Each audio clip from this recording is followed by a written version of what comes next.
کی الوہیت بیان کی جاتی ہے. بھائی اللہ ایک ہے، اللہ اکیلا ہے، اس کا کوئی شریک کو نہیں، کوئی مثل کو نہیں.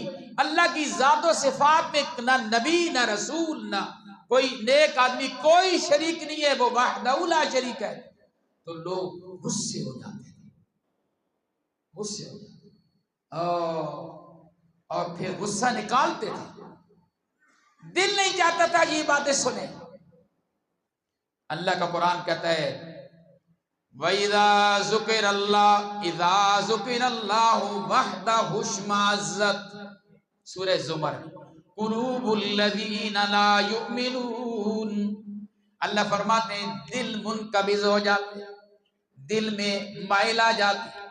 دل چاہتا نہیں تھا اللہ کی کبریائی کیوں بیان ہو رہی ہے، اللہ کی الوہیت کیوں بیان ہو رہی ہے، اللہ کو وحدہ لا شریک کیوں کہتے ہیں. اللہ فرماتے ہیں اگر اللہ کے ساتھ کسی اور کو شریک کر کے کہا جاتا پھر خوش ہو جاتے تھے، خوش ہو جاتے بھائی ہون گل ٹھیک ہے.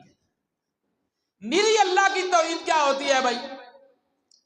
اللہ اکیلا کیا کریں گے؟ نعوذ باللہ من ذالک. اللہ اکیلا کیا کر سکتے ہیں؟ اللہ نے پھر ان کو پیدا کیوں کیا ہے؟ اللہ نے محبوب کیوں بنایا ہے؟ اللہ کے برگزیدہ کیوں ہیں؟ اللہ فرماتے ہیں یہ تمہاری اٹکل کی باتیں ہیں، میں نے اپنی عبادت کی شرکت کے لیے پیدا نہیں کیا.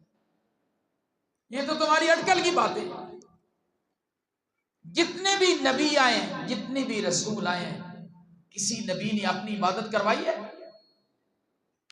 خود رحمت دو علیہ وسلم نے اپنی عبادت کروائی ہے؟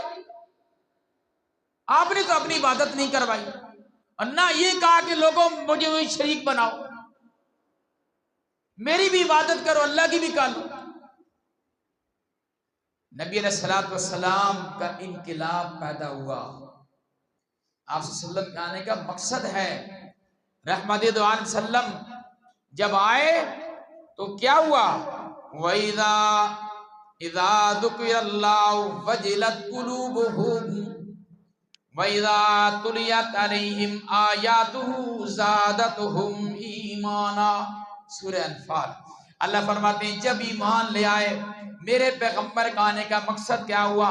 جب اللہ کے رسول نے اللہ کی پہچان کروائی، اللہ کا قرب سکھایا، اللہ کی الوہیت سکھائی. وَجِلَتْ قُلُوبُهُمْ. جب اللہ کا تذکرہ آتا ہے، اللہ کی عظمت بیان ہوتی ہے، اللہ کی بڑھائی بیان ہوتی ہے، اس کی کبریائی بیان ہوتی ہے، اس کی الوہیت بیان ہوتی ہے، تو وَجِلَتْ قُلُوبُهُمْ. دل ڈرتا ہے، ابھرتا ہے کہ سبحان اللہ، اللہ اتنی عظمتوں والے ہیں، اتنی کبریائی ہے، اتنے بہت بڑے اللہ ہیں، اتنی اس کی صفات ہیں. وَإِذَا تُلِيَتْ عَلَيْهِمْ آيَاتُهُ زَادَتْهُمْ ایمانا. جیسے جیسے قرآن پڑھا جاتا ہے، جیسے جیسے ان کے سامنے آیات آتی ہیں، ان کا ایمان اور بڑھتا چلا جاتا ہے. عالم تھا. کبھی وہ تھے، وہ لوگ کہا کرتے تھے اکفالوا علی قلوب اکفالوا، ہمارے دلوں پر غلاف ہے، کوئی چیز اثر نہیں کرتی. اللہ فرماتے ہیں جب رحمت دو علیہ وسلم تشریف لائے تو سبحان اللہ ولیکن اللہ حبب الیکم الایمان. پھر ایمان دل میں گھر کر گیا، ایمان محبوب بن گیا. وقر الیک ایمان وزینہ فی قلوبکم. دلوں کی رونق صرف ایمان رہ گیا ہے. دنیا کی لذتیں، دنیا کی خواہشات، دنیا کی باتیں صرف کچھ نہیں رہا. وزینہ فی قلوبکم وقر الیکم الکفر والفسوق والعصیان. اللہ فرماتے ہیں کفر، نافرمانی اور گناہ سے نفرت پیدا ہو گئی، نفرت پیدا ہو گئی. کیسا وہ وقت آیا؟ یہ وہ وقت آیا رحمت دو علیہ وسلم کا کہ جو خود نہ تھے راہ پر، جو خود نہ تھے راہ پر، اوروں کے ہادی بن گئے. جو خود گمراہ تھے، نبی علیہ السلام کی محنت آئی، اللہ نے قلوبوں پر، دلوں پر محنت کی، ایک نمونہ بنے.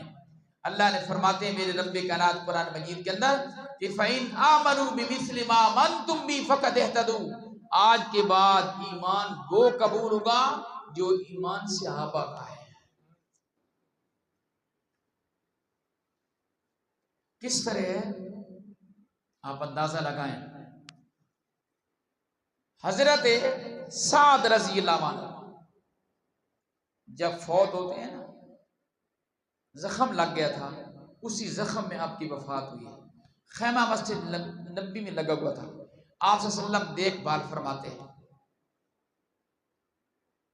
عرض کرتے ہیں یا رسول اللہ دعا فرمائے نا، اسی زخم ہی کی وجہ سے مجھے شہادت نصیب ہو جائے، میرا خون بہہ نکلے، اور ایسے ہی ہوا، جو تمنا تھی وہ پوری ہو گئی، شہادت نصیب ہو گئی۔ 70,000 فرشتے آسمان سے اترتے ہیں جنازے کے لیے۔ کیسے ایمان بنا جی، کیسے مومن بنے کہ 70,000 فرشتے جنازہ پڑھنے کے لیے مدینہ طیبہ میں اترتے ہیں، اس لیے کہ پیغمبر صلی اللہ علیہ وسلم کا انقلاب آیا اور ایمان بنا۔ حضرت معاویہ بن معاویہ لیثی انصاری